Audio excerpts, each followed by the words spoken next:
Hello! So ayan guys, maglalabas na tayo ng Christmas tree today. Kasi malapit ng December, 1 week before is December na. So ilalabas na natin yung ating mahiwagang Christmas tree. Para naman daanan tayo ni Santa. O diba?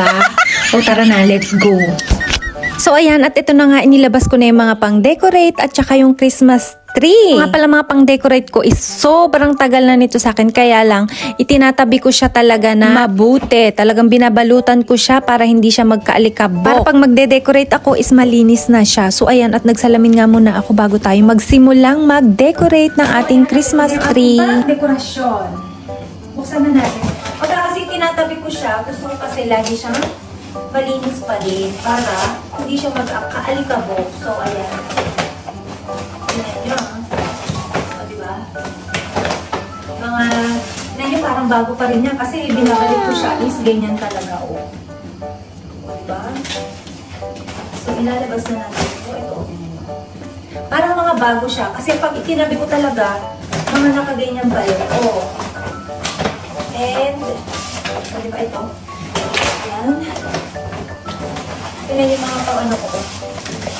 Tcharan! Tinatabi ko siya is nakaganto ba din siya. Diba? Ayan siya. Mga nakabalot.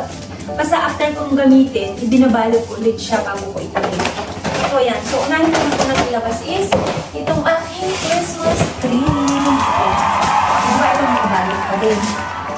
Kasi gusto ko malinis siya. O, diba? Para wala siyang alikabok. Kulang pa nga ako dyan kasi walang sapin yung aking Christmas tree. Dapat pala may sapin yan, di ba? Para mas maganda at para hindi magasgas yung aking flooring. So, kailangan ko pala siyang lagyan ng ganyan. Maghahanap pala ako sa Daiso ng sapin para pagka hindi siya magasgas. Hindi magasgas yung aking flooring. Hindi ko pala ito nabubuksan. Kaya siguro nung paggamit ko fast forward muna tayo para mabilis tayong matapos.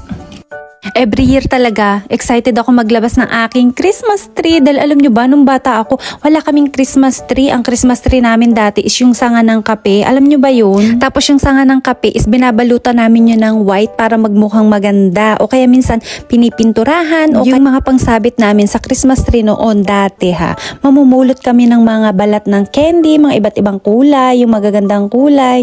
So yun, tapos mamumulot din ako ng mga bato-bato na maliliit at babalutin ko doon. So then, iyon yung isasabit ko isa-isa sa Christmas tree para lang magkaroon ng sabit yung aming Christmas tree para magkaroon ng dekorasyon.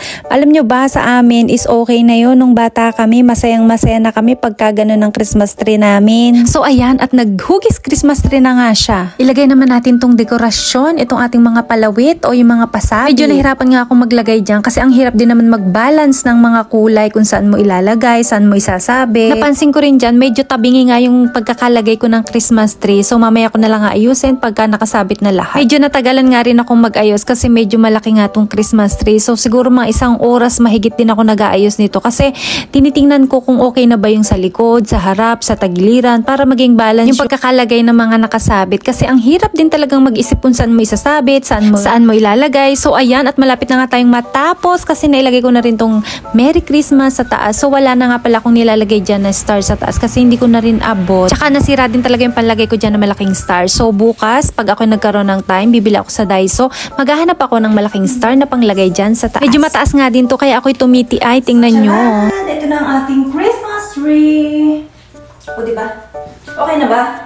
Kulang pa yung sa baba niya. Kaya bukas, pupunta pa tayo ng Daiso. Mamimili tayo ng mga pang-decorate dun sa baba. Kasi parang nakukulangan ako. Parang ang lungkot kasi nung sa baba.